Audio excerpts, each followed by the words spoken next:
Hey, relationships are revolutionary, especially parenting, partnering, and your relationship with yourself. Hey, I'm Jen, and I provide compassionate help for queer, non monogamous, and neurodiverse families. And we're talking about relationships today. This is the core foundational belief of everything that I do in my work, which is that how we are in relationships are the foundation of the world.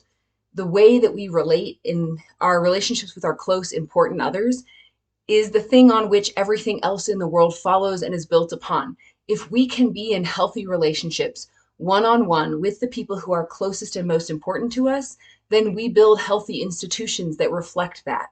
And if we are in relationships that are harmful, damaging, in which there's power imbalances, in which people take advantage of each other, if those are our close personal relationships, then we build systems and institutions that follow on from that.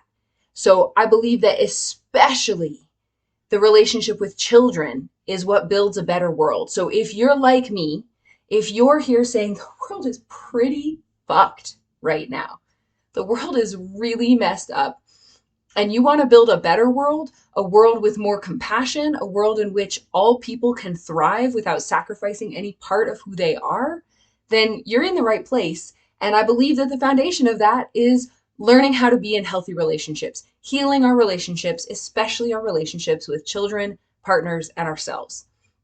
So I started with children because that's who I started helping. I started helping parents to have a healthier, happier relationship with their children. And I saw that work as revolutionary because most of us internalize the harmful things that we carry forward in adulthood. We internalize those things in childhood. And so if we can raise children who internalize less of that, then they're further down the healing path. They are capable of building and living in a more healed, healthier world. And I still believe that that is absolutely foundational and fundamental part of healing. But the thing that I started to realize in my own journey and also in working with other parents is that we actually can't heal our relationship with our children until we do a lot of work on healing our relationship with ourselves and with other adults, especially partners, especially a parenting partner, but even partners that are not parents, and even for adults who are not parents themselves. We can't be in a healthier relationship with children from a place of not having health in our relationship with ourselves. So we have to do our own healing work in order to do that work with children. And I saw this, in the conscious parenting consulting world, I saw this over and over and over again, where someone would come to me because they wanted their relationship to feel better with a child. But in order to do that, all these things are coming up to heal in their relationship with themselves. And so it is often children that call us into healing as parents, but ultimately it's the relationship with ourselves that has to be even more foundational than the relationship with a child. And for those who don't have children, the call doesn't have to come from a parenting relationship. The call can come from, I want my partner relationships to feel healthier. I want the dynamics, especially for people who are unlearning monogamy and trying to unlearn a lot of relationship patterns and assumptions about relationships that came along with that internalized mononormative idea. That is an opportunity also to explore. And again, when we start to heal relationships with partners, we find out we can't do that without healing the relationship with ourselves. We fundamentally cannot heal a relationship with somebody else and stay in an unhealthy relationship with ourselves. And they can work in tandem. As we heal a layer of work with ourselves, then the relationship improves.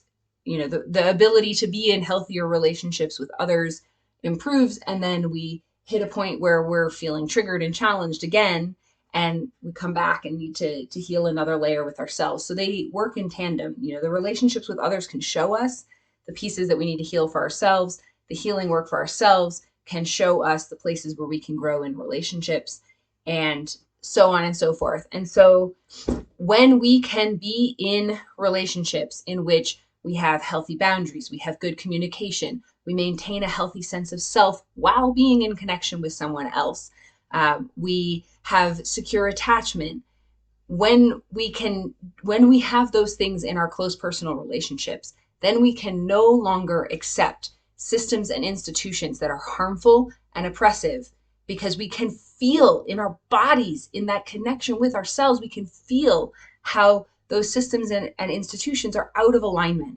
They're out of alignment with who we are as healing beings, and they're out of alignment with the relationships that we have. And when we have those relationships one-on-one, we want to have that same quality of relationship on a larger social and group level. So we become unable to accept those institutions, and that's revolutionary. That's how our relationship work with ourselves and with our important people is revolutionary. And so one of the ways that I think about this is I think about our relationships as bubbles, and I'm going to talk so much more about this. I'm working on making a resource for you to look at all these levels, but I think of this as bubbles because there's the bubble of you, your relationship with yourself, and then immediately outside of that is the relationship with the people that you have one-on-one relationships with. And some of these, of course, are going to be much closer and more entangled relationships than others. And then beyond that is this larger sort of soup that you're a part of, and all of the ways that you are in relationship with the world at large, with your community, with affinity groups, with that's things like the larger queer community, for example, as opposed to your community of the city in which you live. You're in relationship with both. You may be in relationship with a larger like company community, all of these larger groups that you're a part of and in relationship with, and all of those layers impact each other. You know, it goes back and forth. The things that are this bigger, wider soup, it informs the relationships that you have with yourself and your close people. It impacts them, as many of us are feeling right now, as our rights and what we have access to are changing on that level, and how that impacts our internal sense of self and our internal reality, as well as our close relationships. And it goes the other way as well. And you know, one person healing themselves is of course not enough to change the whole world, but we also cannot change the whole world without doing that work ourselves. And so my piece in this is to help people with the healing in those close relationships, including with themselves, so that we can collectively imagine and build and exist in something better. And we can build that something better from that place of being in healthy, connected, meaningful relationships with ourselves and our important people. And so that's the revolution that I see. That's what I see as revolutionary in healing relationships. And that is the foundation of how I work with people and with families. And just to tie in one more piece, the reason that I work mostly with queer, non-monogamous, and neurodiverse families is because there are other people who hold this worldview of relationships, and there are other people who hold this worldview and are very welcoming to the queer, non-monogamous, and neurodiverse folks, and that's fantastic. I am not by any means saying I'm the only one. But one of the things that I hear a lot from families who are dealing with some kind of challenge, or individuals who are dealing with some kind of challenge, is that they reach out for support with that challenge and are told that the being queer, the being non-monogamous, or the being neurodiverse are the problem, and that they need to do a better job of masking or stop being those things to make the problem go away.